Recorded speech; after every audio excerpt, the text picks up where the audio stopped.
बरेली में पथरी का बिना ऑपरेशन सफल इलाज, साथ ही आयुष्मान कार्ड धारकों का मुफ्त। खबर शाजापुर से है, जहां एक संदेही गुरुजी पर 4 साल की दलित बालिका के साथ दुष्कर्म किए जाने का शर्मसार कर देने वाला आरोप लगा है।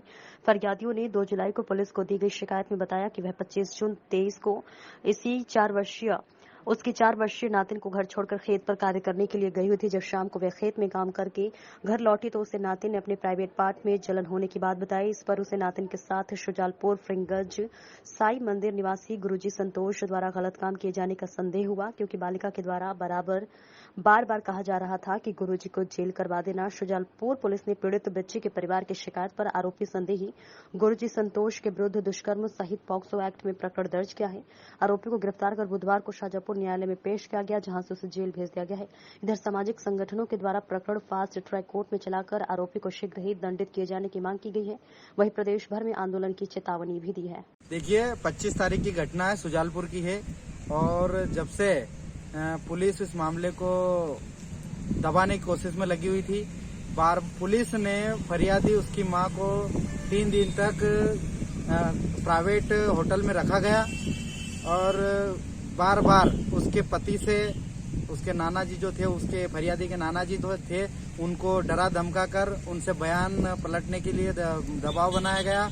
महिला पर भी दबाव बनाया गया और लगातार वो कोशिश में थे कि कहीं न कहीं इस मामले को दबाया जाए। और उनकी कोशिश इसलिए थी क्योंकि एक जाति से जो शोषण करने वाला पंडित है और जहाँ शोषण हुआ वो जगह धार्मिक स्थल है, और जो धर्म के नाम के जो ठेकेदार हैं उन लोगों ने इस मामले को दबाने की कोशिश की। 25 तारीख के दिन जो घटना थी उसको बार बार पुलिस संज्ञान में, हमने जब 1 तारीख के दिन हमारे संज्ञान में आई भीम आर्मी के, उसके बाद में हम लगातार उसको संज्ञान में लेते हुए हमने पुलिस को खबर की। पुलिस द्वारा जब हमारी जानकारी हम एसपी साहब को पहुंचाया, जब एसपी साहब के पास में आया तो उन्होंने डायरेक्ट हमें बताया कि आप थाने पहुंच जाइए। हमारी टीम, जो भीम आर्मी की टीम, शुजालपुर गई थाने पर। थाने से फिर उनको ऐसा लगा कि भीम आर्मी पूरा सख्त कार्रवाई करवाएगी, तो उन्होंने सीधे महिला थाने पर फरियादी और उसकी मां और उसके नाना जी को पहुंचाया गया। और वहां से जब एफआईआर का नकल नाम की एफआईआर काट कर उसको वापस शुजालपुर पहुंचाया गया। 3 दिन तक फिर शुजालपुर में उसको अटका रखा। सिटी थाने पर इतना दबाव है राजनीतिक सामाजिक संगठनों का कि फरियादी के खिलाफ कोई आज भी एसडीओपी रैंक का व्यक्ति को यहाँ पर फरियादी को लेकर कोर्ट में आने का था, जबकि एसडीओपी वगैरह जितने भी थाना प्रभारी हैं वो उसके साथ लाने थे या कोर्ट में पेश करने के लिए तैयार नहीं है। राजनीतिक दबाव के कारण उस षड्यंत्र को दबाया गया। और हमारी मांग आज यह है कि जब तक उस फरियादी को न्याय नहीं मिलता और अपराधी जो भी है उस अपराधी को जेल पहुंचाया जाए। और दूसरा था मामला है कि जो जहां घटना हुई है वो घटना सामाजिक हो, राजनीतिक हो, सामाजिक स्थान हो या फिर प्राइवेट स्थान हो या सरकारी स्थान हो, उसको रुड़काया जाए, ध्वस्त किया जाए और ऐसी अनहोनी घटना जहां भी हो रही हो उससे बचाया जाए। और ये जो प्राइवेट मंदिर मस्जिद खोलने का काम कर रहे हैं और उस प्रकार से जो इस प्रकार के कुकर्म का काम कर रहे हैं उस पर प्रतिबंध लगाया जाए, सरकार से यही मांग है। आपका नाम? प्रभुलाल मंडोर, आजाद समाज पार्टी, जिला प्रभारी।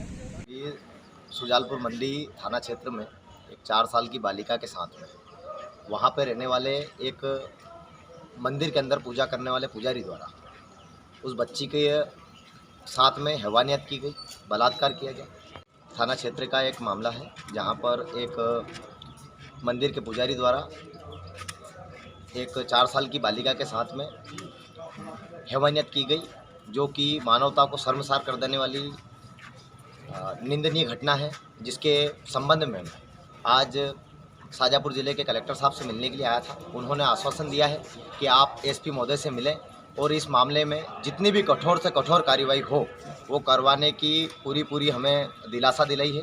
और भीम आर्मी भारत एकता मिशन इस घटना को लेकर प्रदेश स्तर तक और नेशनल स्तर तक आवाज़ उठाएगी। और आने वाले 2 या 3 दिनों के अंदर अगर इस मामले को फास्ट ट्रैक कोर्ट में नहीं चलाया गया तो हम प्रदेश भर में आंदोलन करेंगे और प्रदेश भर के जिला कलेक्टर महोदय को हम इस बारे में सूचना देंगे और सड़कें जाम करेंगे। आपका नाम एवं परिचय? गौरीशंकर चौहान, भीम आर्मी जिला प्रभारी, शाजापुर।